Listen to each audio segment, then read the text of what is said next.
आपण पाहत आहात जत मराठी न्यूज।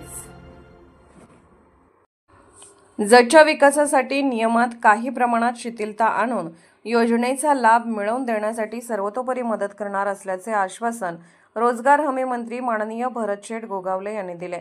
जत येथे आज झालेल्या राज्यातील रोजगार हमी योजनेच्या पहिल्या पायलट प्रोजेक्टच्या सुरुवाती प्रसंगी ते बोलत होते। प्रमुख पाहुणे म्हणून माजी आमदार बाबू मॅन, पाशा पटेल व माजी कृषी राज्यमंत्री सदाभाऊ खोत उपस्थित होते। प्रास्ताविक जतचे आमदार गोपीचंद पडळकर यांनी करताना सांगितले की जत तालुक्यातील रोजगार हमी काम करण्याची संधी मोठ्या प्रमाणात आहे। या तालुक्यात रोजगार हमी पायलट प्रोजेक्ट राबवण्याची विनंती सरकारकडे केली होती। माननीय मुख्यमंत्री देवेंद्र फडणवीस यांनी योजना राबवण्यास मंजुरी देऊन त्याची माहितीची सुरुवात आज मान्यवरांच्या उपस्थितीत झाली। यावेळी माजी आमदार पाशा पटेल यांनी जत तालुक्यासाठी मागणी केल्यास बांबू उद्योगास मान्यता देण्याचे आश्वासन दिले। कृषी मंत्री सदाभाऊ खोत यांनी गावातील वादविवाद तंटे बाजूला ठेवून सरकारच्या योजना राबवून विकास साधा असे सांगितले।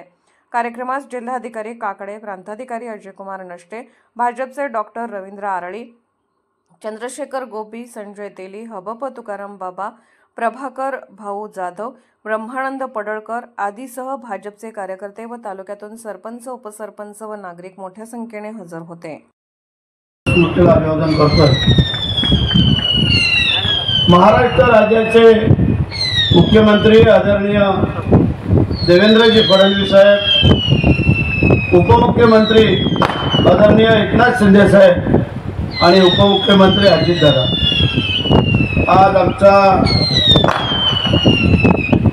गोपीनाथजी पडळकर साहेबांनी जो हा कार्यक्रमाचं आयोजन केलेला आहे, त्या कार्यक्रमाला उपस्थित असलेले स्वतः आमदार गोपीनाथजी पडळकर, आमचे दुसरे सहकारी आदरणीय सदाभाऊ खोत, ज्याने आता आपल्याला हसून हसून गार केलंय म्हणा का देणार आहे त्याच्या नंतर बघू, ते असणारे आपले पाशाबाई पटेल, आमचे आदरणीय तुकाराम महाराज बाबा, त्याचप्रमाणे आपले जिल्हाधिकारी सन्माननीय काकडे साहेब, त्याचप्रमाणे आमच्या अधिकारी नंदकुमार साहेब, आपले शिवसाहेब, फॉरेस्ट अधिकारी, प्रांत तहसीलदार, व्हिडिओ। जत मराठी न्यूज चॅनलला लाईक करा, शेअर करा आणि सबस्क्राईब करा।